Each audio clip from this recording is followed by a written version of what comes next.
நேத்து நைட்டே நெனச்சுக்கிட்டு இருந்தேன். நாளைக்கு லீவு கொஞ்சம் நல்லா தூங்கலாம் அப்படின்னு. கொஞ்ச நேரத்திலேயே மெசேஜ் வந்துடுச்சு பேரண்ட்ஸ் மீட்டிங் இருக்குன்னு.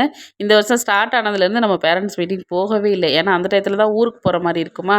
இடையில ஒரு நாள் போய் ஃபீஸ் கட்டிட்டு அப்படியே வந்துடுறது. குட்டீஸ்களுக்கு மில்லட் தோசை மாரி செஞ்சு குடுக்கலாம் அப்படின்ட்டு கொஞ்சம் கொஞ்சமா பயிர்கள்லாம் எடுத்து நைட்டே ஊற வச்சிருந்தேன். அது பார்த்தா காலையில 1 குண்டா அளவுக்கு ஊறி வந்திருக்கு. சரி இது அப்புறம் பார்த்துக்கலாம் அப்படின்னு இனியாப்பாவுக்கு சமைக்க ஆரம்பிச்சாச்சு. ஒரு சைடு அடுப்புல உல வச்சு விட்டுட்டு, நேத்து வச்ச கருவாட்டு குழம்பு இருக்கு. அதுக்கு சைடிஷ் வந்து கேரட், பீன்ஸ் எல்லாம் போட்டு பொரியல் பண்ணியாச்சு. இதில முட்டை உடைச்சு ஊத்தி கிளறுனா நல்லாயிருக்கும். முட்டை வீட்ல இல்ல. அதனால பிளெயினாவே லஞ்ச்லாம் பேக் பண்ணியாச்சு. இனியாப்பாவும் அப்படியே கிளம்பிட்டாங்க. இன்னைக்கு கோலம் போடல. காலையில கோலம் போடுற டயத்துக்கு லைட்டா தூறல் போட்டுட்டே இருந்துச்சா, அதனால நான் சமையல் வேலைய பார்த்துட்டு இருந்துட்டேன். அதுக்கப்புறம் மில்லட் தோசைக்கு அரைச்சிட்டு கொஞ்சமா உப்பு மட்டும் போட்டு தோசைய ஊத்தி குடுத்தா, குட்டீஸ் எல்லாம் வெறுமனே சாப்பிட்டாய்ங்க. ஏன்னா அதில மிளகா போட்டிருக்கோம், கொஞ்சம் காரம் இருக்கா அப்படின்னு. சரி எனக்கு மட்டும் என்னத்த சட்னி அரைச்சேன்னு நானும் கருவாட்டு குழம்பு கொஞ்சம் ஊத்தி அப்படி சாப்பிட்டுட்டு பேரண்ட்ஸ் மீட்டிங் கிளம்பியாச்சு. நீங்க இந்த மாரி பேரண்ட்ஸ் மீட்டிங் போம்போது குட்டீஸ கம்ப்ளைண்ட் பண்றதுக்காக போவீங்களா? இல்ல குட்டீஸ் ஸ்கூல்ல என்ன பண்றாங்கன்னு தெரிஞ்சுக்கிறதுக்காக போவீங்களான்றத கமெண்ட்ல சொல்லுங்க. இன்னைக்கு ஸ்பெஷல் விஷஸ் யாழிசை அவங்களுக்கு. Happy birthday! ஹேப்பியா இருங்க. மீண்டும் சந்திப்போம். டாடா!